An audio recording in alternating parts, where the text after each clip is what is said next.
Myself Hitesh Kumar Singh, Department of Philosophy, Meerut College, Meerut. Today we are going to discuss a major topic of ethics, that is Theory of Utilitarianism by Jeremy Bentham. Bentham के उपयोगितावाद को आज हम discuss करने जा रहे हैं। चलिए देखते हैं। What is utilitarianism? What is utility? पहले इसी को जानना ज़रूरी है। Utilitarianism is a theory mainly based on the principle greatest happiness to the greatest number. Utilitarianism ये कहता है कि जो उपयोगिता है वो एक आदमी से तय नहीं होगी, बल्कि the greatest happiness of the greatest number is the ultimate moral standard. जो सबका सुख होना चाहिए, ज़्यादा से ज़्यादा लोगों का सुख होना चाहिए और ज़्यादा से ज़्यादा खुशी, मतलब ज़्यादा से ज़्यादा greatest happiness of the greatest number. Happiness भी ग्रेटेस्ट होना चाहिए, ज़्यादा से ज़्यादा होना चाहिए और ज़्यादा से ज़्यादा लोगों का होना चाहिए। ये जो है मीन्स हैप्पीनेस का एक्सटेंशन जो है, विस्तार जो है, वो ज़्यादा से ज़्यादा लोगों तक होना चाहिए। ये यूटिलिटेरिज्म है। ये इसकी जो अब रिजल्ट में आप ये देख सकते हैं कि ज़्यादा से ज़्यादा लोगों का सुख होगा तो वो उपयोगितावाद कहा जाएगा। तो इसका मतलब ये हुआ कि सुख ज़्यादा से ज़्यादा पैदा होना चाहिए। इस प्रकार से ये जो यूटिलिटेरियनिज्म है ये एक कॉन्सिक्वेंटलिस्ट थियरी है, परिणामवादी, परिणाम सापेक्ष या फल सापेक्ष थियरी है। मतलब जो किसी एक्शन से प्राप्त होने वाले सुख की मात्रा से तय कर रहा है कि कौन सा एक्शन जो है अच्छा होगा और कौन सा एक्शन बुरा होगा। मीन्स ज़्यादा से ज़्यादा खुशी पहली शर्त और ज़्यादा से ज़्यादा लोगों की खुशी दूसरी शर्त। तो इस रूप में हम देख सकते हैं कि ज़्यादा से ज़्यादा खुशी और ज़्यादा से ज़्यादा लोगों की खुशी, ये तो एक पक्ष हुआ। दूसरा पक्ष कम से कम दुख, ज़्यादा से ज़्यादा खुशी और कम से कम दुख। अगर दुख ज़्यादा लोगों को हो रहा है तो उस एक्शन की उपयोगिता कम मानी जाएगी, और सुख ज़्यादा से ज़्यादा लोगों को हो रहा है तो उस किसी एक्शन की उपयोगिता ज़्यादा मानी जाएगी। तो इस रूप में उपयोगितावाद जो है वह ज़्यादा से ज़्यादा लोगों की खुशी के हैप्पीनेस और ज़्यादा हैप्पीनेस, कुल टोटल जो हैप्पीनेस प्रोड्यूस हो रहा है वो कितना है और कितने लोगों तक वो पहुंच रहा है, इस रूप में यूटिलिटेरियनिज्म एक थियरी है। आप एग्जांपल में देख सकते हैं कि किसी हॉस्पिटल में अगर 4 लोग 4 people who lives to depends upon the receiving organ transplant, a heart, lung, a kidney and a liver. If a healthy person wandered into the hospital, his organ could be harvested to save 4 lives at the expense of 1 life. तो यूटिलिटेरिज्म के अनुसार अगर एक अस्पताल में किसी व्यक्ति का किडनी खराब है, किसी व्यक्ति का हार्ट खराब है, किसी व्यक्ति का लंग खराब है, तो एक स्वस्थ व्यक्ति वहाँ जाता है और तो उस स्वस्थ व्यक्ति के लाइफ से अगर 4 लोगों की लाइफ बच सकती है तो यूटिलिटेरियनिज्म के अनुसार जो है ये एक्सेप्टेबल होगा कि उस स्वस्थ व्यक्ति से का आर्गन ले करके उन 4 लोगों को लगा लिया जाए और 4 लोगों को बचा लिया जाए। मतलब ये हुआ कि आप देखिए कि कॉन्सिक्वेंसेस क्या निकल के आ रहे हैं कि एक व्यक्ति के मर जाने से अगर 4 व्यक्ति बचते हैं तो उपयोगितावाद इस रूप में एक एग्जाम्पल के रूप में, हालांकि सभी उपयोगितावादी इस फॉर्मेट को स्वीकार नहीं करते हैं, को बचाया जाना चाहिए। एक मतलब अगर एक व्यक्ति मर जा रहा है और 4 व्यक्ति बच जा रहे हैं तो 4 व्यक्तियों को बचाया जाना हमारा प्रेफरेंस होना चाहिए। उपयोगितावाद का एक सिद्धांत के रूप में हम इसको देख सकते हैं कि उदाहरण के रूप में। इसमें हम जो पढ़ेंगे वो जेरेमी बेंथम को चर्चा कर रहे हैं। तो जेरेमी बेंथम को क्लासिकल यूटिलिटेरियनिज्म का एक फाउंडर माना जाता है। इनका जो बेंथम की जो थियरी है वो एक नॉर्मेटिव एथिकल थियरी के रूप में इंट्रोड्यूस करते हैं इसे, जो किसी भी एक्शन को की मोरालिटी को मोरल वर्थ को of the action based on their consequences. वो बेंथम भी ये कहते हैं कि किसी कार्य का जो का अच्छा या बुरा होना की जो कैलकुलेशन होगी वो होगी कि उसने जो क्या वो प्रोड्यूस कर रहा है। तो कोई एक्शन, कोई काम, हमारा कोई वर्क अगर जो प्रोड्यूस करेगा उसी के बेस पर हम उस एक्शन के को मोरल और इमोरल कहेंगे। बेंथम के जो यूटिलिटेरियनिज्म है उसके कुछ की पॉइंट्स हैं, उसको जान लेते हैं। बेंथम यूटिलिटेरियनिज्म है, हमने देखा कि यूटिलिटेरियनिज्म ये है कि ज़्यादा से ज़्यादा लोगों की हैप्पीनेस होनी चाहिए और कम से कम मैक्सिमम हैप्पीनेस और minimum pleasure. Maximum happiness and minimum pleasure ही तय करेगा कि कौन सा एक्शन मोरल होगा और कौन सा एक्शन लेस मोरल या इमोरल होगा।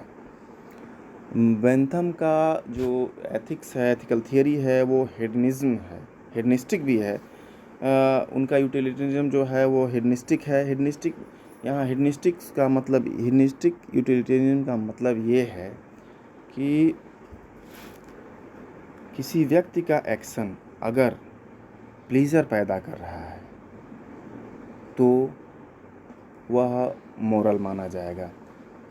हेडनिज्म ये है कि meaning is identified pleasure and pain as the only instructed value. मतलब अंतिम रूप से जो मूल्यवान चीज़ होगी वह होगी कि सुख है या दुख है। ये सुख और दुख अपने आप में मूल्यवान है, इसका वैल्यू किसी और से नहीं तय हो रहा है। और सुख और दुख की से ही तय होगा कि कौन सा एक्शन डिजायरेबल है और कौन सा एक्शन डिजायरेबल नहीं है, कौन सा एक्शन मोरल है और कौन सा एक्शन मोरल नहीं है।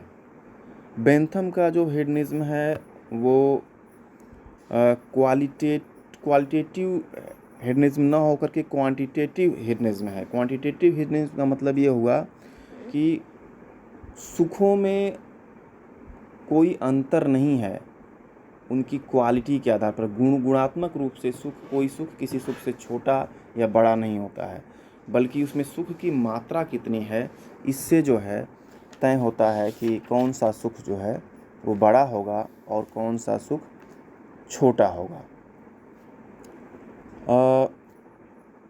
आप देख सकते हैं कि नेक्स्ट स्लाइड में कि कौन सा सुख बड़ा होगा और कौन सा सुख छोटा होगा, इसको लेकर के बेंथम ने उसको नापने के लिए कुछ स्केल दिए हुए हैं हमारे सामने, कुछ पैरामीटर्स दिए हुए हैं। Bentham proposed a method called the hedonistic calculus to measure the pleasure and pain generated by an action. The calculus considers 7 factor इसमें, इसके कैलकुलस में होते हैं। 7 फैक्टर क्या क्या हैं? Intensity, how strong is the pleaser और पेन। प्लीजर और पेन की जो इंटेंसिटी है, उसकी तीव्रता है, वो कितनी है। जो पेन ज़्यादा, जो प्लीजर हमारा तेज़ होगा, तीव्र होगा, वो मोरल माना जाएगा, वो अच्छा माना जाएगा। ड्यूरेशन, कोई प्लेजर और पेन कितनी देर तक रुक रहा है, रह रहा है। अगर कोई सुख बहुत लंबे समय तक रह रहा है, कोई सुख हमारा केवल 10 सेकंड तक रह रहा है, तो 10 सेकंड तक रहने वाला सुख की तुलना में जो 3 मिनट, 4 मिनट, 5 मिनट तक जो सुख रह रहा है, या कई दिन तक जो रह रहा है, या जीवन भर रह रहा है, वो सुख ज़्यादा महत्वपूर्ण माना जाएगा। सर्टेनिटी, कई बार हम एक्शन करते हैं तो उससे हमें पता नहीं होता कि सुख मिलेगा कि दुख मिलेगा। तो बेंथम ये कहते हैं कि जिस एक्शन से हमें श्योर रहेगा कि हमें सुख मिलेगा, वो एक्शन हमारा गुड माना जाएगा। प्रोपिनक्यूटी, इसका मतलब ये हुआ कि कितनी जल्दी जो हमारा सुख है वो हमें मिल जाएगा, और कितना देर में जो सुख हमें जल्दी मिल जाएगा वो सुख हमारा वो अच्छा माना जाएगा, और जो बाद में मिलेगा वो इमोरल माना जाएगा। उसके बाद है हमारा फ्रेक्वेंटिटी, क्या जो हमारा प्लीज़र है वो अन्य प्लीज़र को पैदा करेगा फ्रूटफुलनेस होगा अन्य प्लेजर के लिए? क्या वो दूसरे प्लेजर को पैदा कर रहा है या कुछ समय तक रह रहा है? प्योरिटी, कई बार हमारे जो हम कोई एक्शन करते हैं तो उसमें सुख भी होता है और दुख भी होता है, तो हम ये देखेंगे कि कितना प्योर है।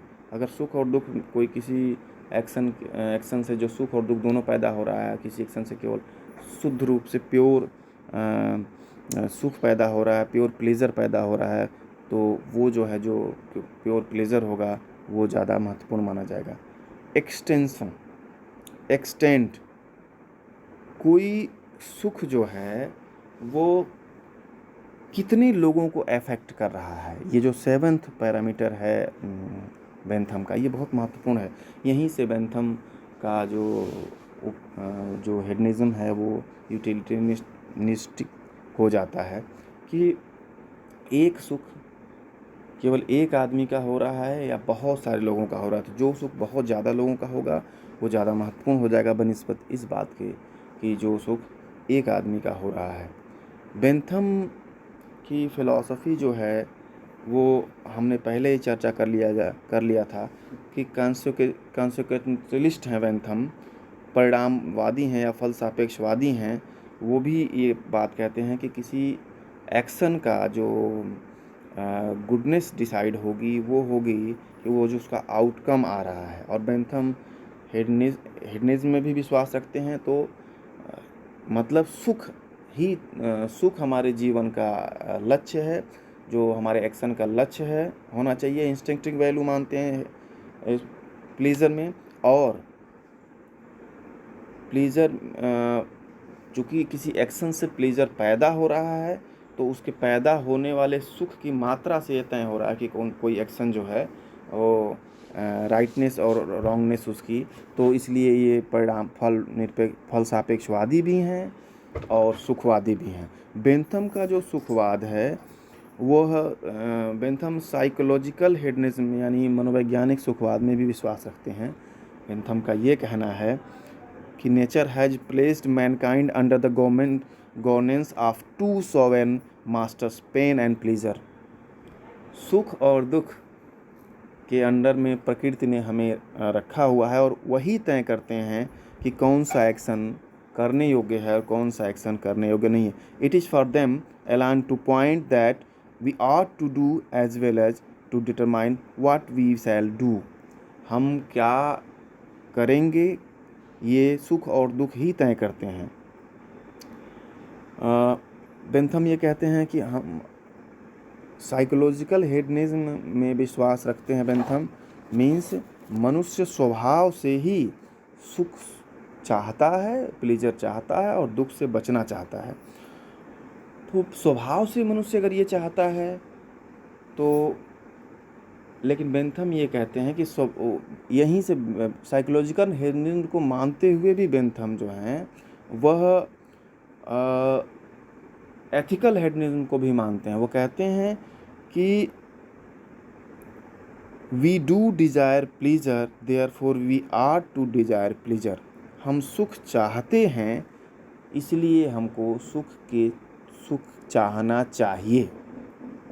सुख ही हमारे एक्शन का लक्ष्य होना चाहिए।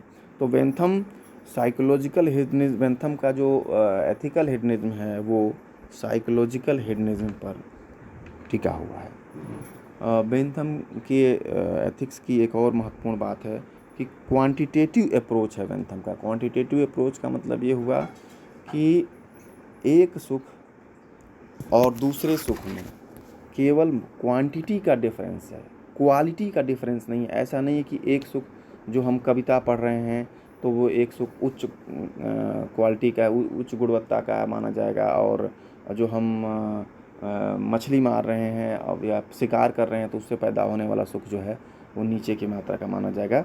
ऐसा बेंथम एक्सेप्ट नहीं करते हैं। बेंथम के संदर्भ में एक बड़ी महत्वपूर्ण बात और है कि बेंथम ये कहते हैं कि दो सुखों में जो अंतर होगा वो होगा मात्रा के आधार पर। मतलब ये हुआ कि कौन सा सुख मात्रात्मक रूप से ज़्यादा बड़ा है और कौन सा सुख मात्रात्मक रूप से छोटा है, इसी से तय होगा कि कौन सा सुख हमें प्राप्त करना चाहिए और कौन से सुख से हमें बचने का प्रयास करना चाहिए। इसको नापने के लिए 7 पैरामीटर्स की चर्चा हम कर चुके हैं। बेंथम ये भी मानते हैं कि इंसान जो होता है वो ईगोइस्टिक होता है। वह प्रत्येक मनुष्य स्वार्थवादी होता है। वह अपने ही सुख को चाहने की कोशिश करता है, अपने ही सुख को प्राप्त करने की कोशिश करता है। इसको ईगोइज्म बोलते हैं, स्वार्थवाद बोलते हैं। मनुष्य हमेशा जो है अपने सुख को चाहने की कोशिश करता है, लेकिन मनुष्य जब अपने सुख को चाहता है तो प्रश्न ये हुआ कि इसमें नैतिकता कहाँ से आई, अल्ट्रिज्म कहाँ से आया। तो बेंथम ये कहते हैं कि मनुष्य ईगोइस्टिक है, लेकिन कुछ उसकी लिमिटेशंस होती हैं जिसकी वजह से वो इंसान जो है वो मोरल एक्शन करने लगता है। Bentham's accounts for the transform from egoism to altruism. Egoism से जब मनुष्य स्वार्थी है तो परार्थी अल्ट्रिस्टिक कैसे हो जाता है, परार्थी कैसे हो जाता है, इसको बताने के लिए बेंथम ये कहते हैं कि 4 एक्सटर्नल सैंक्शंस होते हैं जिसकी वजह से मनुष्य जो है वो अपने सुख से दूसरे के सुख की तरफ बढ़ जाता है। वो है फिजिकल और नेचुरल एक्शन, भौतिक जो है वो सैंक्शन जो है, और दूसरा जो है पॉलिटिकल सैंक्शंस, प्राकृतिक रूप से जो सीमाएं होती हैं वो, और राजनीतिक जो सीमाएं होती हैं उसकी वजह से, सोशल सैंक्शन जो होता है उसके कारण, और रिलीजियस सैंक्शन के कारण। बेंथम ये कहते हैं कि प्राकृतिक सीमाएं या भौतिक सीमाएं होती है। जैसे एक इंसान को खाना और मिठाई खाना या स्वीट बहुत अच्छा लग रहा है, लेकिन वो कितना खा पाएगा कि मैक्सिमम मान लीजिए अगर उसको जलेबी खानी है तो वो 1 किलो जलेबी खा सकता है, 1 किलो जलेबी ज़्यादा नहीं खाएगा। तो इसलिए जो बाकी चीज़ें उसे छोड़नी ही पड़ेंगी, इसलिए वो दूसरे के लिए स्पेस मिल जाता है, दूसरे को मिल जाता है। उसके अलावा पॉलिटिकल सोशल जो सैंक्शंस होते हैं, पॉलिटिकल सैंक्शंस जो होते हैं, राज्य भी, कानून भी, संविधान भी, राजा भी के डर से भी बहुत सारे लोग जो हैं सारी चीज़ों पर स्वार्थी होते हुए भी सारी चीज़ें अपने लिए नहीं रखते हैं, क्योंकि राज्य का डर रहता है, इसलिए वो लोग दूसरे के लिए छोड़ देते हैं। सोशल सैंक्शंस, समाज के कानून, समाज के नियम, परिवार के नियम, ये भी इंसान को स्वार्थी से परार्थी बनाते हैं।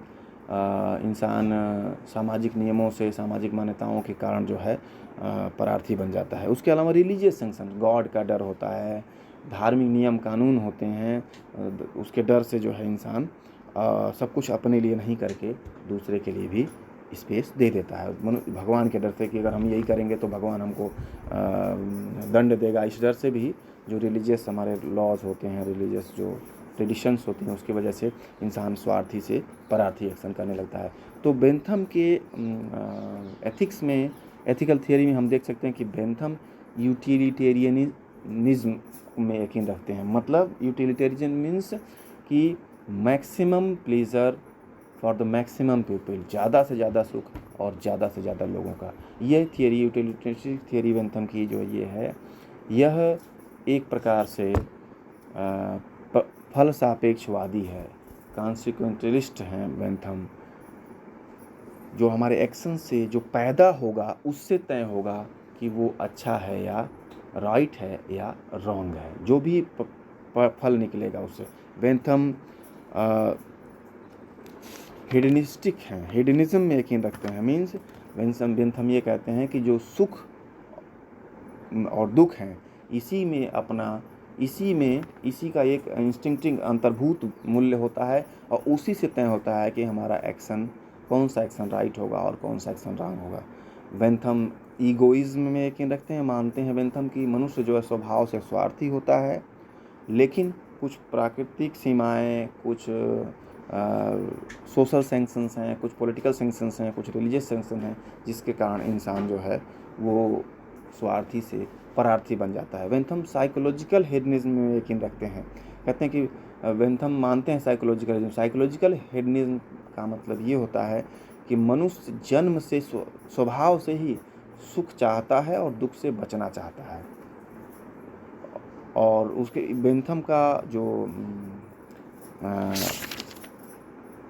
जो एथिकल हेडनिज्म है वो साइकोलॉजिकल हेडनिज्म पर आधारित है। बेंथम ये कहते हैं कि मनुष्य स्वभाव से सुख चाहता है और दुख से बचना चाहता है, इसलिए मनुष्य को सुख प्राप्त करने की कोशिश करनी चाहिए और दुख से बचने का प्रयास करना चाहिए।